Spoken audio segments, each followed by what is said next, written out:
தண்டகாரண்யம் இந்த படத்தோட ட்ரைலர் பார்த்தா சூப்பராக இருக்குது. ராவோட ராவா கோட்டையில் உட்காந்துக்கின்னு புது சட்டம் போடுவீங்க, தூங்கி எழுந்து பார்த்தா நாங்கள் குற்றவாளியா? படம் ரிலீஸ் ஆகி 2 நாள் தான் ஆகுது. எங்கள் சைடு இந்த படம் ரிலீஸ் ஆகலை, அதனால் பார்க்க முடியல. இந்த படம் 2014 ஜார்க்கண்டில் நடந்த ஒரு உண்மை சம்பவத்தை மையமாக வச்சு எடுக்கப்பட்ட படம்னு சொல்கிறாங்க. ஜார்க்கண்டில் பழங்குடியின மக்களுக்கு நடந்த அநீதியை நக்சலைட் இயக்கங்கள் போராடினாங்க. நக்சலைட்னா என்ன, ஏன் நக்சலைட்னு சொல்கிறாங்கன்னா, வெஸ்ட் பெங்காலில் நக்சல்பாரி என்ற ஊரில் 7 விவசாயிகளுக்கு சரியான காசு தராமல் ஏமாற்றிட்டாங்க. பொதுமக்கள் தங்களுக்கான உரிமையை போராட்டத்தால் கிடைக்கும்னு நினச்சாங்க. ஆனால் எந்த தீர்வும் கிடைக்கல.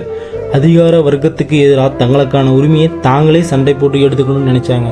வன்முறை எங்கள் மொழி இல்லை, ஆனால் எங்களுக்கு அந்த மொழியும் பேச தெரியும். இந்த நக்சலைட் இயக்கத்தை தான் சிபிஐன்னு சொல்கிறாங்க, communist party of India. Thandakaaranyam இந்த படத்தை நீலம் ப்ரொடக்ஷன் பாரஞ்சித் ப்ரொடக்ஷன் பண்ணுறாரு. அதனாலேயோ என்னமோ தெரில, தமிழ்நாடு முழுக்க தியேட்டர் கம்மியாக கொடுத்துருக்காங்க. இந்த ட்ரைலரை பார்க்கும்போது ஜெய்பீம் விசாரணை இந்த மாதிரி படம் மாதிரி இருக்குன்னு நினைக்கிறேன். சூப்பராக இருக்குது. உன்னையும் நம்ம காதலையும் சேர்ந்த தாண்டி இந்த காடே. ஒரு உண்மை சம்பவத்தை காமிச்சிருக்காங்க, ரொம்ப நல்லா இருந்துச்சு. வேற ஒரு உலகத்துக்குள்ளே போயிட்டு அந்த மாதிரி இருந்துச்சு. இந்த படம் ஒன்றும் நான் பார்க்கல, கண்டிப்பாக இந்த படம் வந்தால் ரிவ்யூ பண்ணுவேன். அப்படி நீங்கள் இந்த படத்தை பார்த்துனுங்க, படம் எப்படி இருக்குன்னு கமெண்ட் பண்ணுங்கள். அடுத்த வீடியோவில் சந்திப்போம். Bye friends.